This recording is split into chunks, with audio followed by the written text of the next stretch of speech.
পুরুষের প্রথম স্পর্শ পেয়েছিলাম যখন আমার ৭ বছর বয়স, তাও আবার আমার আপন মামাতো ভাইয়ের কাছ থেকে।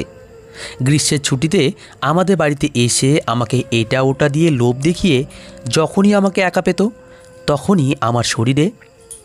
নমস্কার, আবারও একটি সুন্দর হৃদয়স্পর্শী গল্প নিয়ে চলে এসেছি আপনাদের সামনে।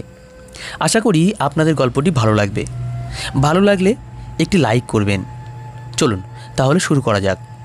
পুরুষের প্রথম স্পর্শ পেয়েছিলাম যখন আমার ৭ বছর বয়স, তাও আবার আমার আপন মামাতো ভাইয়ের কাছ থেকে। গ্রীষ্মের ছুটিতে আমাদের বাড়িতে বেড়াতে এসেছিল সে। আমার মামাতো ভাইয়ের তখন ১৭ বছর বয়স ছিল। আমাকে দেখলেই সে এটা সেটা কিনে দিত। তখন আমার কাছে মনে হতো ভাইয়াটা কত ভালো, আমাকে কত ভালোবাসে। আর যখনই আমাকে একা পেত তখনই আমার শরীরের বিভিন্ন অংশে হাতাতে থাকতো।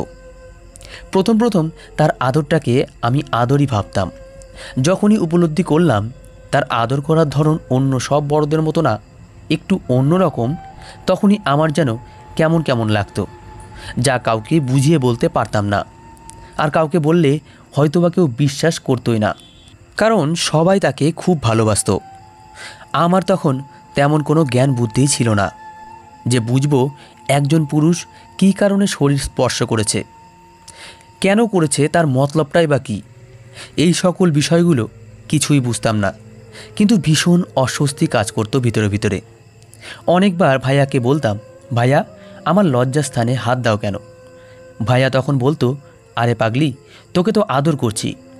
অনেক সময় খুব রাগ করেও বলতাম, চায় না তোমার এমন আদর। আমার গা কেমন যেন শিরশির করে উঠত আর ভীষণ বিরক্তও লাগতো। সবার সামনে আমাকে আদর করে চকলেট, চিপস আরও কত কী এনে দিত। আবার সবার সামনে আমাকে আদরও করে দেখাতো, কিন্তু সবার চোখের আড়ালে এই নোংরা কাজগুলো করত। তখন বয়স কম ছিল বোধহয়। এখন বুঝি আদর করার ছলে উনি আমার সাথে নষ্টামি করছিল। একদিন আমাকে তার কোলে জোর করে টেনে বসিয়ে আমার ঠোঁটে ঠোঁট লাগিয়ে সমানে চুমু খেতে লাগলো। মনে হচ্ছে আমার ঠোঁটটা ছিঁড়ে কামড়ে খেয়ে ফেলবে। আমাকে এতটাই শক্ত করে চেপে ধরেছিল যে মনে হচ্ছিল আমার দম বন্ধ হয়ে আসছে। সেদিন বাড়িতে কেউ ছিল না, কারণ পাশের বাড়ির এক দিদা মারা গিয়েছিল বলে। এরপর ধীরে ধীরে সমস্ত শরীরে হাতাতে শুরু করলো, এমনকি আমার সারা শরীরে চুমু দিচ্ছিল।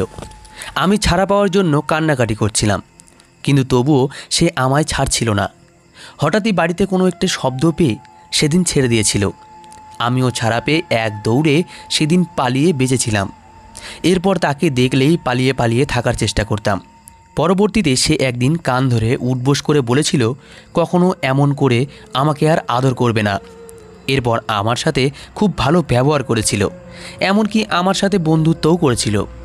আমার তখন মনে হয়েছিল ভাইয়া আর এমন করবে না, আমার সাথে খেলতো, হাসি ঠাট্টা করতো। কিন্তু আমিও ধীরে ধীরে তার সাথে স্বাভাবিক হয়ে গেলাম, কারণ তার মনে হয়েছিল অন্য চিন্তাভাবনা, যা আমার মতো ছোট্ট মানুষের পক্ষে জানা সম্ভব ছিল না। কেননা কোনো অপরাধী যখন অপরাধ করে তখন নাকি পূর্ব থেকেই প্ল্যানিং করে থাকে। বিষয়টা ঠিক এমনই ছিল। আমি নিম্ন মধ্যবিত্ত পরিবারের সন্তান ছিলাম। নুন আনতে পান্তা ফুরাতো আমাদের সংসারে। আমাদের মতো পরিবারে যখনই কোনো অসংলগ্ন ঘটনা ঘটে তখনই এই সমাজ সংসার কিছুতেই মেনে নিতে পারে না। আমার মা মাত্র ১৫ বছর বয়সে বিয়ে হয়ে বাবার সংসারে পা রেখেছিল। তিনি দেখতে অনেক সুন্দরী হওয়া সত্ত্বেও তার কোনো কদর ছিল না বাবা ও তার শ্বশুরবাড়ির মানুষের কাছে, কারণ উনি একজন নয়, দুজন নয়, ৫জন কন্যা সন্তানের জন্ম দিয়েছিল বলে। আমি পরিবারে সবচেয়ে ছোট সন্তান। একটা ছেলের আশায় ৫জন কন্যা সন্তান হয়। আমাদের ৫ বোনের মধ্যে আমার শেষে জন্ম হওয়ায় তারা ভেবেছিল ছেলে সন্তান হবে, কিন্তু স্রেষ্টার প্ল্যানিং ছিল অন্যরকম। আমাকে হাসপাতাল থেকে বাড়িতে আনতে চায়নি। আমার বাবা আর দাদি কেবলমাত্র মেয়ে হয়ে জন্মগ্রহণ করেছি বলে রাগ করে আমাদের হাসপাতালে রেখেই বাবা বাড়ি চলে গেলেন। আর আমার দাদি কপাল চাপড়ে হাই হুতাশ, আর আমার মাকে অলক্ষী, অপয়া, পোড়া কপালি বলে আরও কত রকমের যে গালমন্দ করলেন তা ভাষায় প্রকাশ করা যাবে না।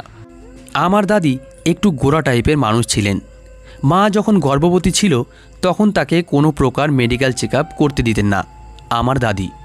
উনি বলতেন এটা নাকি ধর্মবিরোধী কাজ, তাই তারা মায়ের মেডিকেল চেক আপ করতে দিত না। তারা যদি আগে থেকে জানতে পারতো মায়ের গর্ভে আমি ছেলে না মেয়ে, তাহলে হয়তো আমাকে গর্ভেই মেরে ফেলার চিন্তাভাবনা করতেন। সেদিন মায়ের অনেক কান্নাকাটি আর আকুতি মিনতির ফলে হাসপাতাল থেকে বাড়িতে আসার পর ঠাঁই হয় আমাদের। বাড়িতে আমার মা বোনের ঠাঁই হয়েছিল ঠিকই, কিন্তু অনেকগুলো শর্তও দিয়ে দেওয়া হয়েছিল আমাদের। অনেকবার বাবাকে একটা ছেলে সন্তানের জন্য আর একটা বিয়ে করার কুমন্ত্রণাও দিত আমার দাদি আমার বাবাকে। আমার দাদি এও বলতো মেয়ে ছেলে পালা আর হাতিপালা সমান কথা, যার কারণে বিনা কারণ ছাড়াই শ্বশুর শাশুড়ি এবং যার কাছ থেকে তার ভরসা সবচেয়ে পাওয়া প্রয়োজন ছিল সেও ছেড়ে কথা বলতো না আমার মাকে, মানে আমার বাবা। তাই মা সব সময় বাবাকে খুশি রাখার চেষ্টা করত। বাবা ইটের ভাটায় কাজ করত, মাও বাবার সাথে কাজ করত। বাবাকে সহযোগিতা করার জন্য মা কাজ করত এমনটা নয়, বাবা বোনদের লেখাপড়া করাবে না সাপ মানা করে দিয়েছে তার জন্য। যেখানে আমরা 5টা মেয়ে ছিলাম বলে আমাদের কোনো খরচই বহন করতে চাইতো না, আর সেখানে তো লেখাপড়া ছিল বিলাসিতা। এর জন্য বাবার আর আমার দাদির একটাই কথা ছিল, মেয়েদের পিছনে এত খরচ করে লাভ কি, তাই এত লেখাপড়া করিয়ে কাজ কি, সেই তো পরের বাড়ি গিয়ে কামলার কাজ করে খেতে হবে। আরও কত কি কথা বলতো।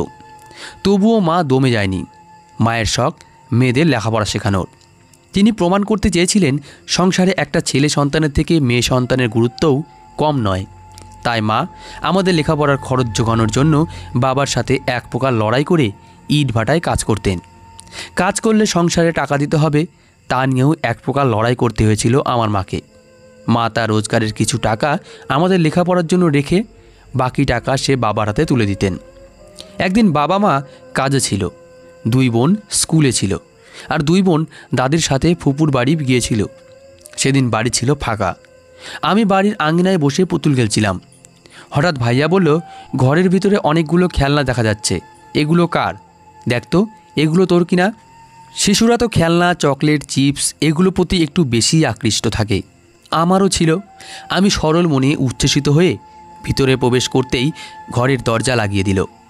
আমি সারা ঘরময় জুড়ে খেলনা খুঁজতে লাগলাম, কিন্তু কোথাও কোনো খেলনা খুঁজে পেলাম না। ভাইয়াকে বললাম, ভাইয়া তুমি যে বললে ঘরে খেলনা আছে, কই আমি তো দেখছি না। ভাইয়া জবাবে বলল, মনে হয় উধাও হয়ে গিয়েছে। আমি বললাম, কি বলো ভাইয়া এগুলো? ভাইয়া বলল, ওসব খোঁজা বাদ দে, এখন আয় আমার কাছে, তোকে একটু আদর করি। ভাইয়ার মুখ থেকে কথাটা শোনা মাত্র ভয়ে ভয়ে বললাম, কি বলছো ভাইয়া তুমি এসব? তুমি না বলেছো আর কখনো আমার সাথে এরকম আদর করবে না, তাহলে এখন এগুলো কি বলছো? ভাইয়া কোনো কথার জবাব না দিয়ে এক টানে আমাকে তার কাছে নিয়ে গেল। সঙ্গে সঙ্গে ভাইয়াকে কাঁদতে কাঁদতে বললাম, ভাইয়া ছেড়ে দাও, চায় না তোমার এমন আদর, ছেড়ে দাও আমায়, নয়তো আমি কিন্তু জোরে চিৎকার করব। আমি যেই জোরে জোরে চিৎকার করতে নিয়েছিলাম অমনি ভাইয়া আমার হাত মুখ মায়ের শাড়ি দিয়ে বেঁধে ফেলল। সেদিন আমার চিৎকার আর আর্তনাদ কারো কান পর্যন্ত পৌঁছয়নি। আমি অবচেতন হয়ে পড়লাম। জ্ঞান ফেরার পর চোখ মেলে দেখতে পেলাম আমার মায়ের ক্ষতবিক্ষত চেহারা, ঠোঁটের কোণায় রক্ত, কপাল ফেটে রক্ত, এক চোখ ফুলে রক্ত জমাট বেঁধে কালো হয়ে গিয়েছে। আমি যেন নড়তে পারছিলাম না, গায়ে প্রচণ্ড ব্যথা আর খুব জ্বর। শুধু মায়ের মুখখানা দেখে ভয়ে আবারও জ্ঞান হারিয়ে ফেললাম। আমি মনে হয় একটা ট্রমার ভিতরে চলে গিয়েছিলাম। যখনই মনে পড়তো আমার সাথে ঘটে যাওয়া সেই ঘটনার কথা, তখনই আমার আর মায়ের ক্ষতবিক্ষত চেহারাটা আমার চোখের সামনে ভাসত। আর ঠিক তখনই ধীরে ধীরে গায়ে জ্বর চলে আসতো। আমি তখন যেন কেমন হয়ে যেতাম, নিজের মধ্যে থাকতাম না। হাত পা কুঁকড়ে আসতো, চারিদিক অন্ধকার হয়ে দম বন্ধ হয়ে আসতো। তখন কেউ আমার কাছে আসলে ভীষণ ভয় লাগতো। এভাবেই পর্যায়ক্রমে জ্বর আসতে যেত। প্রায় 1.5 মাস পর্যন্ত জ্বরে ভুগেছিলাম। ওইদিকে গ্রামের লোকজন অলরেডি কানাঘুষো করা শুরু করে দিয়েছে। নানানজন নানান কথা বলতে শুরু করলো। কেউ কেউ তো বলতে লাগলো, এতগুলো মেয়ে যে বাড়িতে থাকে তাদের ঘরে এরকমটা তো হবেই। গ্রামের কিছু পুরুষরূপী নর পশুরা আমার বোনেদের জীবন দুর্বিষহ করে তুলেছিল। ঘর থেকে বের হওয়ার কোনো জো ছিল না। একদিন এক লোক আমার বড় বোনকে ডেকে বলল, তোকে তো ভালো কোথাও বিয়া হইব না, যেই ঘটনা ঘটেছে তোগো বাড়িতে, তার চেয়ে বরং আমারে বিয়া কইরা ফেলা, সুখে থাকবি। আগে একখান বউ আছে তাতে হইছে ডাকি। পুরুষ মানুষের অমন 3-4টা বউ থাকা কোনো ব্যাপার না। আমারে বিয়া করলে তোরে আমি রানীর মতন কইরা রাখবো। আমার বড় বোন রাইমার তখন 14 বছর বয়স ছিল। লোকটার এমন নোংরা কথা শুনে আমার বোন কাঁদতে কাঁদতে দৌড়ে বাড়ি এসে মাকে বলেছিল। এমন সময় পাশ থেকে দাদি বলল, মাইন সে তো ঠিকই কইছে, মানুষের মুখ কি আর আটকান থন যাইব। মা বোনেরা কেবল শুধু কাঁদত। কেন কাঁদত, কী কারণে কাঁদত আমি জানতাম না। শুধু নীরব দর্শকের মতো ফ্যাল ফ্যাল করে চেয়ে থাকতাম, কিন্তু কিচ্ছু বুঝতাম না। এদিকে বাবাও প্রায় 1.5 মাস ধরে বাড়ি ফিরছিল না। কেন ফিরছিল না, কী কারণে ফিরছিল না তা আমার জানা নেই। হয়তো বা বাচ্চা বলে আমার কাছে তারা কোনো কথা শেয়ার করতো না। এইদিকে দাদিও আমাদের এই বাড়ি থেকে চলে যাওয়ার কথা বলে সে তার নিজের মেয়ের বাড়ি চলে গিয়েছিল। আর এও বলেছিল এসে জানি আমাদের এই বাড়িতে না দেখে। আমি শুধু আমার মা আর বোনেদের জিজ্ঞেস করতাম, আমাদের কেন বাড়ি থেকে চলে যেতে বলছে দাদি। আমার কোনো প্রশ্নের উত্তর দেওয়ার প্রয়োজন বোধ করতো না আমার মা ও বোনেরা। অবুঝ মনে হাজার প্রশ্ন আসতো, আর সেই প্রশ্নগুলোই আমি আমার মা বোনেদের করতাম, কিন্তু তাদের থেকে সঠিক প্রত্যুত্তর পেতাম না আমি। আমরা গরিব, তাই অপরাধীর কোনো শাস্তি হলো না। এছাড়া বোনেদের কথাও চিন্তা করে ওই কালপ্রিটের বিরুদ্ধে কোনো ব্যবস্থা নেয়নি আমার পরিবার। কারণ আমার পরিবার অতটা শিক্ষিত নয় যে কোন অপরাধীর বিরুদ্ধে রুখে দাঁড়াতে হয় সে বিষয়টা বুঝবে। লোকে যা বুঝিয়েছে তারা ঠিক তাই বুঝেছে। উপস্থিত শিশু ও কিশোরীরা আমার সামনে যারা বসে আছো তারা নিশ্চিত এবার তো বুঝতে পেরেছ, পুরুষদের সব ছোঁয়া আদর নয়, কিন্তু ছোঁয়ার ভিতরে কুমতলবও থাকে। তোমরা জানতে চেয়েছো কেমন করে আমি এই অবস্থানে পৌঁছেছি, এটাও বলবো, তাহলে শোনো। আমি যখন 10ম শ্রেণীতে পড়ি তখন আমি আমার বোন ও মাকে জিজ্ঞেস করেছিলাম আমরা আমাদের বাড়িতে আর থাকি না। ছোটোবেলায় দেখেছি দাদি আমাদের বাড়ি থেকে বের করে দিয়েছে, কিন্তু কেন আমাদের বাড়ি থেকে বের করে দিয়েছে সে কথা আজ বলতে হবে। সবাইকে ছেড়ে কেন আমরা ঢাকা চলে এলাম, কেন বাবা আমাদের সাথে থাকে না। তবে আমি এই প্রশ্ন তখনই যে করেছিলাম তেমন না। ছোট থেকে এই প্রশ্নটা মাঝে মাঝেই করতাম, কিন্তু আমার মা ও বোন কোনো কথার উত্তর দিত না। কেবল একজন আরেকজনের দিকে মুখ চাওয়াচাই করে চোখে জল ফেলতো আর বলতো বড় হলে তারপর আমাকে বলবে। বড় হতে হতে প্রায় ভুলতেই বসেছিলাম এই প্রশ্নগুলোর কথা। যখন স্কুলে পিতামাতার প্রতি কর্তব্য এই রচনাটা লিখতে দিয়েছিল শিক্ষক, তখনই মনে পড়ে গেল বাড়ির কথা ও বাবার কথা। বাড়ি ফিরে মা ও বোনকে জোর করে ধরলাম। সেদিন তাদের বলতেই হবে কেন বাড়ি ছেড়ে আমরা ঢাকায় থাকি, আর বাবাই বা কেন আমাদের সাথে থাকে না। এখন তো আমি আর ছোট না, এখন আমি অনেক বড় হয়ে গিয়েছি, তাই আমাকে বলতেই হবে। অনেক জোর করার পর আমার বড় বোন আমাকে বলতে শুরু করলো।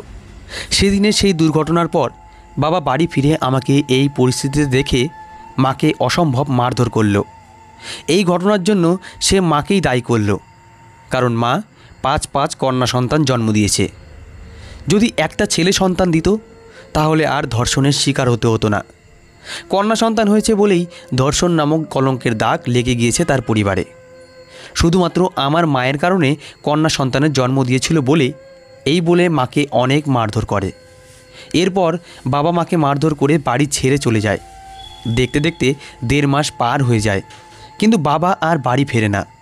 পরবর্তীতে বাবা বাড়িতে খবর পাঠিয়েছে যতদিন আমরা বাড়িতে থাকব ততদিন সে আর বাড়ি ফিরবে না, কারণ সে আর একটা বিয়ে করেছে। এদিকে বাবার পাঠানো বার্তা পেয়ে দাদি আমাদের বাড়ি থেকে বের করে দিয়েছিল। এরপর মায়ের আর যাওয়ার কোনো জায়গা ছিল না। মায়ের একটাই ভাই ছিল, কিন্তু তার একমাত্র গুণধর ছেলেই এত বড় দুর্ঘটনার জন্য দায়ী, যার ফলে তাদের বাড়িতে তো যাওয়ার প্রশ্নই ওঠে না। তাই মা আমাদের নিয়ে ঢাকায় চলে এসেছিল। এরপর ঢাকায় এসে শুরু হয় আমাদের জীবনের চরম সংঘর্ষের মুখোমুখি।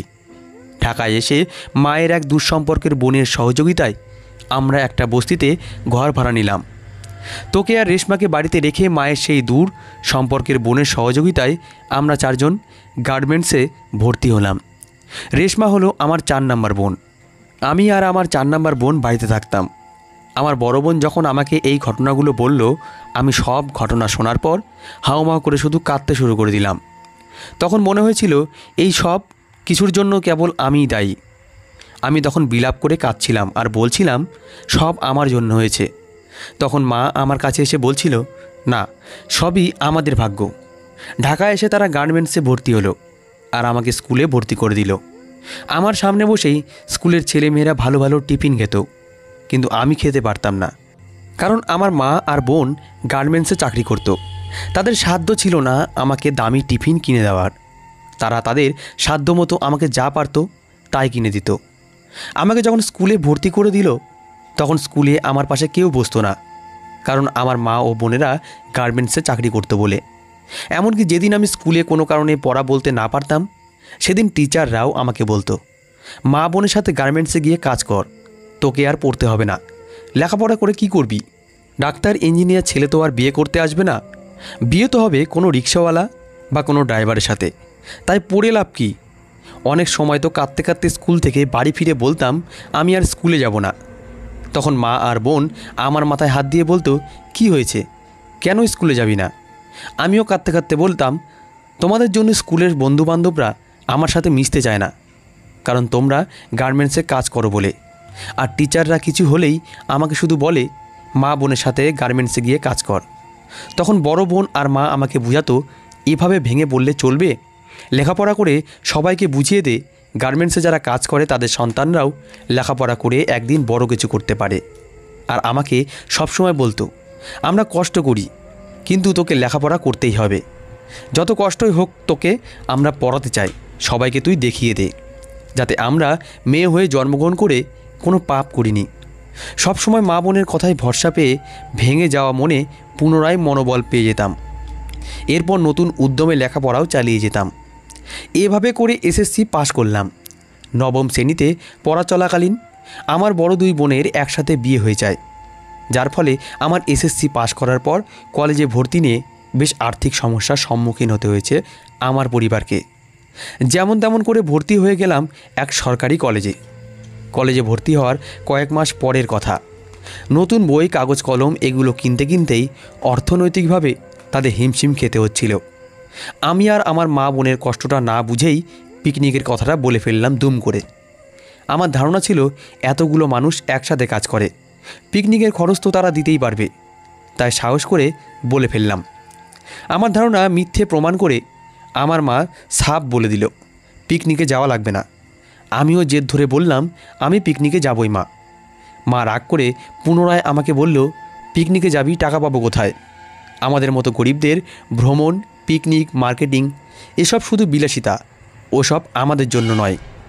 এখন তুমি ছোট না যে তুমি বোঝো না, তোমার আরও দুটো বিবাহযোগ্য বোন আছে, তাদের বিয়ে দিতে হবে, তোর লেখাপড়ার খরচ, এত টাকা কোথায় পাবো? সেদিন আমি আমার মা বোনের কষ্ট না বুঝে তাদের উল্টো আঘাত করে বললাম, এতগুলো মানুষ তোমরা কাজ করো অথচ একটা পিকনিকের খরচ দিতে পারছো না। আমার কথায় তারা হার মেনে গিয়ে আর কোনো কথা বলল না। অনেক আঘাত পেয়েছিল আমার কথায় সেদিন। আমিও রাগ করে সেই রাতে কিছু না খেয়েই শুয়ে পড়েছিলাম। ঘুমানোর ভান ধরে দেখেছিলাম তারা কি করে। চোখ পিটপিট করে দেখলাম আমার মা ও বোন কাঁদছে। কিছুক্ষণ পর তারাও চোখের জল মুছতে মুছতে আমার মতো তারাও না খেয়ে শুয়ে পড়ল। কলেজে ভর্তি হয়ে একটা মেয়ের সাথে আমার খুব ভালো বন্ধুত্ব হয়। কয়েক মাস বেশ ভালো বন্ধুত্বই ছিল। একদিন সে জানতে চাইল আমার পরিবারে কে কে আছে, আমার পরিবার কি করে। তাকে সরল বিশ্বাসে বলেছিলাম আমার মা ও বোন গার্মেন্টসে চাকরি করে। বাবার কথা বলিনি, কেবল বলেছি বাবা মরে গেছে। বাবার কথা কেন বলবো? যে বাবা অপ্রত্যাশিত এক দুর্ঘটনার জন্য আমাদের মা ও বোনেদের বাড়ি থেকে বের করে দিয়েছে, তার নাম কেন মুখে আনবো? আমার কাছে তো আমার বাবা মৃত হয়ে গিয়েছে, তাই বলছি বাবা মরে গিয়েছে। আমার মা ও বোন গার্মেন্টসে চাকরি করে কথাটা শোনা মাত্র ধীরে ধীরে মেয়েটির মুখের রং পাল্টাতে শুরু করলো। আমি বিষয়টা লক্ষ্য করেছিলাম কিন্তু কিছু বলিনি। এরপর মেয়েটি ধীরে ধীরে আমার সাথে মেশা বন্ধ করে দিল। আগে যেভাবে মিশত সেভাবে আর মেশে না। আমি একটা কথা কিছুতেই ভেবে পেতাম না, গার্মেন্টসে যারা কাজ করে তারা কি খুব খারাপ? তারা কি মানুষ না? সকলের সাথে মেশা বাদ দিয়ে লেখাপড়ায় মনোনিবেশ করলাম। যথা সময় এসএসসি পরীক্ষার রেজাল্ট বের হলো। আমি গোল্ডেনে প্লাস পেলাম। আমার রেজাল্টের খবর শুনে আমার মা ও বোনের চোখ দিয়ে আনন্দ অশ্রু ঝরতে শুরু করলো, সাথে আমারও।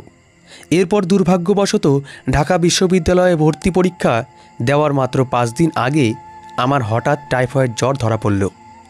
ইচ্ছে থাকা সত্ত্বেও আমার ঢাকা বিশ্ববিদ্যালয় ভর্তি পরীক্ষা দেওয়ার সুযোগটা হয়ে উঠল না। সুস্থ হওয়ার পর ভর্তি হয়ে গেলাম সরকারি তিতুমির কলেজে। আমাদের বাসা ছিল কল্যাণপুরে। কল্যাণপুর থেকে তিতুমির কলেজে যাওয়া আসাটা আমার মতো দরিদ্র পরিবারের জন্য ছিল বেশ কষ্টসাধ্য। গাড়ি ভাড়া, এক্সট্রা খরচা এসব আমাদের জন্য কষ্টসাধ্যই ছিল। তারপরে আমার মা ও বোনেরা নিজেরা অনেক কষ্ট করেছে, কিন্তু আমাকে কখনো তারা কষ্ট পেতে দেয়নি।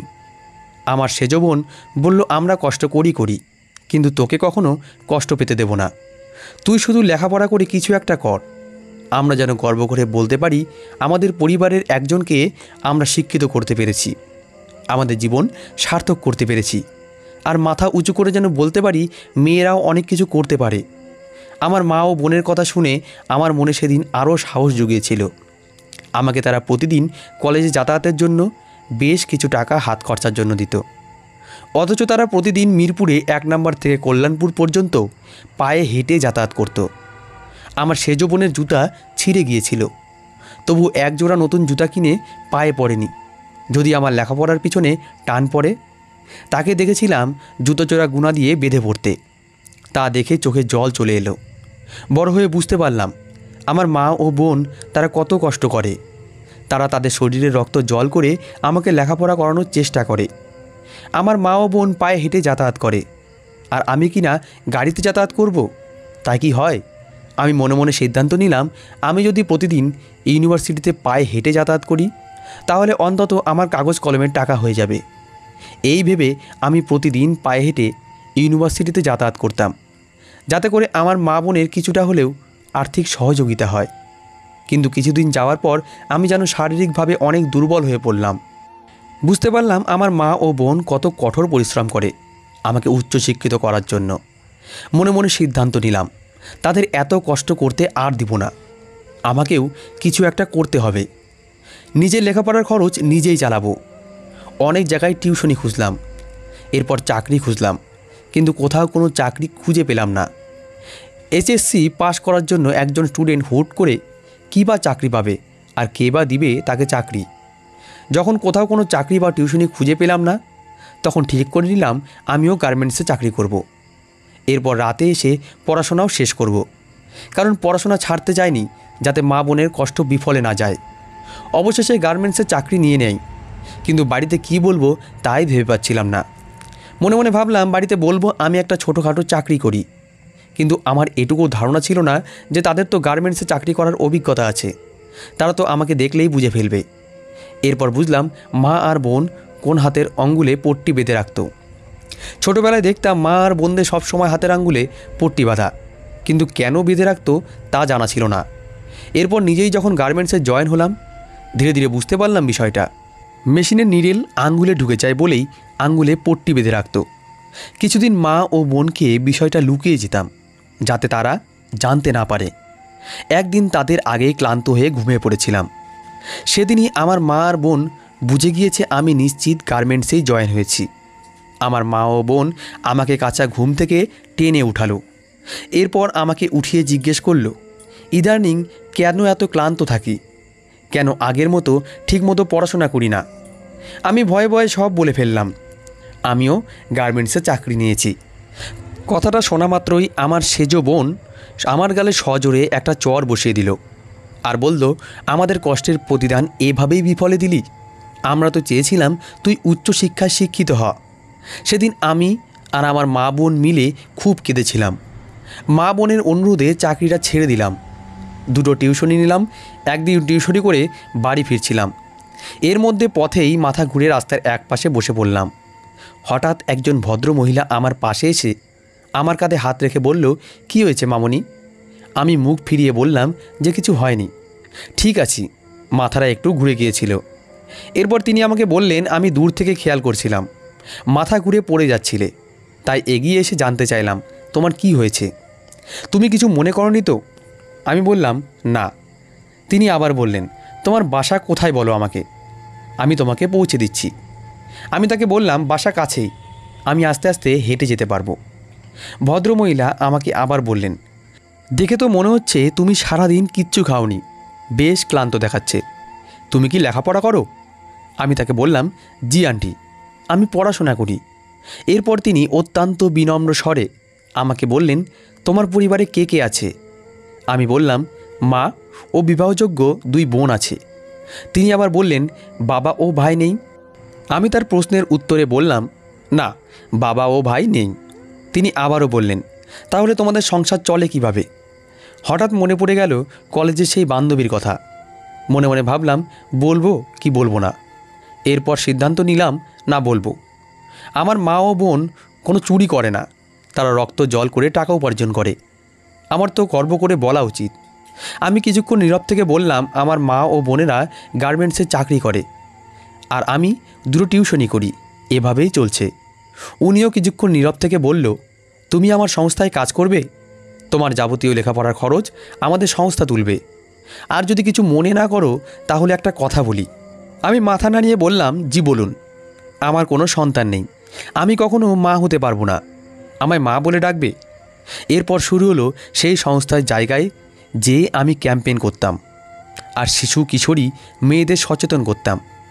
এরপর ক্যাম্পেইন করতে করতেই আমার সাক্ষাৎ হলো ডক্টর দীপ্তর সাথে, যিনি বর্তমানে আমার জীবনসঙ্গী। আমার মা বোন রেহানা মায়ের মতোই ডক্টর দীপ্তও অবদান কম ছিল না আমার জীবনে।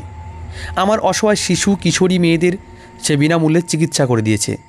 বিভিন্ন জায়গায় যেখানে যেখানে আমি ক্যাম্পেইন করেছি সেখানেও সে বিনামূল্যে চিকিৎসা দিয়েছে, শুধুমাত্র সে আমাকে ভালোবাসত বলে। আর আমার পারিবারিক বিষয়ে সম্পূর্ণ জেনেই সে আমাকে ভালোবাসত।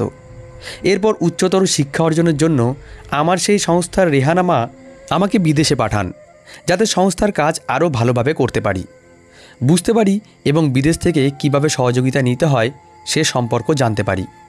আমি যতদিন দেশের বাইরে ছিলাম ততদিন দীপ্ত আমার মা ও বোনদের খরচ চালিয়েছে, এদিকে আমার রেহানা মা আমার খরচ চালিয়েছেন।